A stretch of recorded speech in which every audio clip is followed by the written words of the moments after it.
I don't care if the state says it. Any state.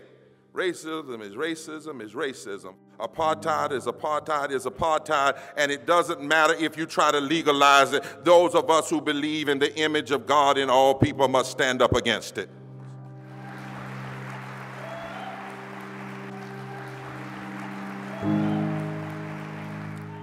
There are many people in this country who think the situation in Palestine is so far away that it has little to do with us. I cannot, in honesty, talk about the rights of any people without talking about who I am. I am, as you can see, a black man.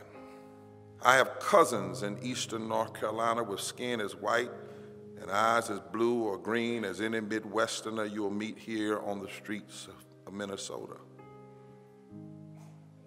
The blood of the Tuscaroran Indians, the Tuscaroran First Nation people, the original inhabitants of my native North Carolina run in my veins. Yes, I am black, or as Ozzie Davis said, Afro-American, quoting Malcolm, but I'm also white. I'm also native. My history is complex. My ancestors were a mixed up people, some by choice, some by rape, who knew from their experience that colonialism wasn't the only way and white supremacy was a lie. It might be tempting to think that we have enough domestic issues right here at home, that it is someone else's task to address the rights of Palestinians halfway around the world. But I know from my own personal story in this country that we cannot talk about justice without addressing the displacement of native peoples wherever they are.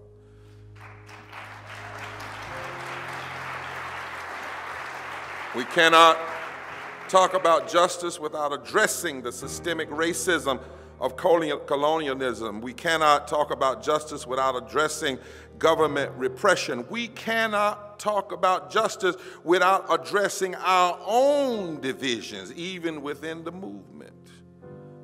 Our search for truth and for justice cannot be found in narrow tribalism.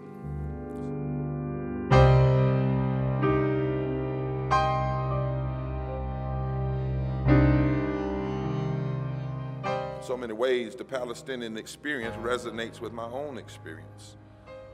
I grew up knowing that the way some people talked about God's people and a divine right to any land didn't include me. I didn't grow up anywhere close to Israel or Palestine, but they weren't including me. They said it was their manifest destiny. They believed to subdue the land that was promised to them, no matter who was already there. To claim it, to control it, to confront anyone who challenged them with the threat of lethal force. It must be noted that the same colonialist mindset that enslaved black bodies and called it Christian also has been used by some to displace Palestinian families and call it pro-Israel. But what does it mean if you fundamentally believe that every person is created in the Imago Dei, the image of God? To write people off because of their nationality or their religion or race isn't simply an injustice against them. It is a violation of God's moral law.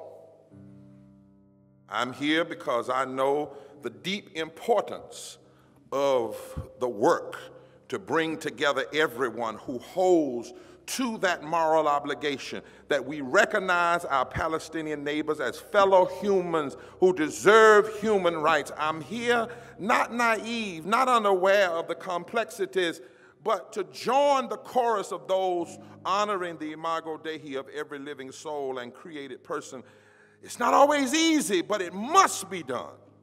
It must be at the center of any goal to bring people together, because the only other way is destructive and divided tribalism that eventually will destroy us all. To hold fast to the image of God in every person is to insist that the Palestinian child is as precious as the Jewish child, that all of God's children have rights. And we must stand against hatred toward Jews and toward Palestinians, toward Israel and toward Palestine. And we must also acknowledge that we have pain and trauma in our past that makes it difficult for us to recognize God's image in one another, but we must. I come from First Nation people that faced the pain of genocide and oppression, the people they practiced on before the slaves. Oppression that has to this day never been addressed. I come from a people who were designated as chattel, constitutionally declared to be animals by people who claimed they were running from persecution themselves, but still saw the need to enslave my people and fractionize them as a matter of the right of the United States. In this country, we have a particular obligation to address the rights of Palestinian people because our tax money pays the $3.8 billion that the U.S. sends directly to the Israeli military every year. And the Bible teaches me where your money is, that's where your heart is. The most damnable violence is always policy violence. Policy violence. The systemic use of power to privilege some and exclude others. We must confront the injustices against Palestinians because much of it is injustice carried out on our dime in our name. Like any systemic injustice, this policy violence all but guarantees that people who are pressed down and ignored generation after generation will at some point lash out in a last gasp for their own humanity, if not in self-defense. When Palestinian youth throw a rock, some say, "See, we told you," and they call for a tax. But there can be no moral equivalency between policy violence of governments armed with missiles and the desperate children who fight back with stones. Because state rule doesn't make it right. I don't care if the state says it. Any state.